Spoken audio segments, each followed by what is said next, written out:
G20 की बैठक खत्म होने के बाद अब सवाल ये हो रहा है कि आखिर जिस भारत मंडपम में इसको आयोजित किया गया था उसका क्या होगा। वैश्विक सम्मेलन का गवाह बना भारत मंडपम अपने स्थान पर है, लेकिन वहां से सारे राष्ट्राध्यक्ष अब जा चुके हैं और सवाल खड़ा हो रहा है कि आखिर इतने करोड़ों रुपए खर्च कर बनाए गए इतने भव्य इमारत का क्या होने वाला है। जाहिर सी बात है कि जब करोड़ों रुपए लगाए गए हैं तो इसका काम भी अलग होगा। भारत मंडपम की तस्वीरें आप सभी ने देखी होगी। अब इसके अनुपम छटा का विस्तार नहीं करूंगा क्योंकि सीधे मुद्दे पर आना है और मुद्दा है कि भारत मंडपम है क्या। अगर भारत मंडपम की असल बात करें तो भारत मंडपम एक तरह का कन्वेंशन सेंटर है। आसान भाषा में कहें तो बतकही करने वाला स्थान। जैसे गांव में बने हुए सार्वजनिक भवन को लोग चुन लेते हैं और जहां गांव के प्रधान से लेकर अगल बगल की राजनीति बतियाते हैं, और जब कोई शादी अथवा कोई ग्रामीण या किसी और कोई प्राइवेट फंक्शन होता है तो उसका आयोजन वहीं पर किया जाता है। ठीक इसी प्रकार से इसका आयोजन भारत मंडपम में किया गया था, यानी G20 का। अब बात आती है कि कितने रुपए में बना है।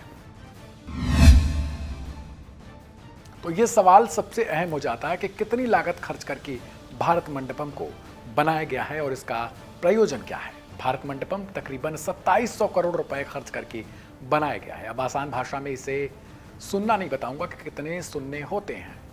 दूसरी तरफ कि किसी भी सरकारी काम के लिए इसे फ्री में नहीं दिया जाएगा। ये जान लीजिए कि किसी भी सरकारी आयोजन के लिए ये मुफ्त नहीं है और सरकारों को भी इसमें आयोजन कराने के लिए भारी भरकम रकम चुकानी पड़ेगी। प्राइवेट सेक्टर्स की तरह सरकार को भी उतनी ही फीस देकर इसे बुक कराना होगा। दरअसल इंडियन ट्रेड प्रमोशन ऑर्गेनाइजेशन यानी ITPO के तहत ये भारत मंडपम आता है। इसी के जरिए इस कन्वेंशन सेंटर को बुक कराया जाता है। यहाँ कई तरह के हॉल बनाए गए हैं जहां हजारों लोग एक साथ बैठ सकते हैं और 5000 से ज्यादा गाड़ियां पार्क हो सकती हैं। सभी को भव्य तरीके से तैयार किया गया है। NDTV की एक रिपोर्ट के मुताबिक अगले 3 महीने तक सरकारी कार्यक्रमों के लिए भारत मंडपम को बुक किया गया है। अब बात आती है कि क्या भारत मंडपम की खासियत है। आयोजनों के लिए उपलब्ध स्थान के मामले में यह परिसर विश्व के शीर्ष प्रदर्शनी और सम्मेलन केंद्रों में से एक है। इसमें सम्मेलन केंद्र, प्रदर्शनी हॉल और एम्पी थिएटर सहित कई अत्याधुनिक सुविधाएं शामिल हैं।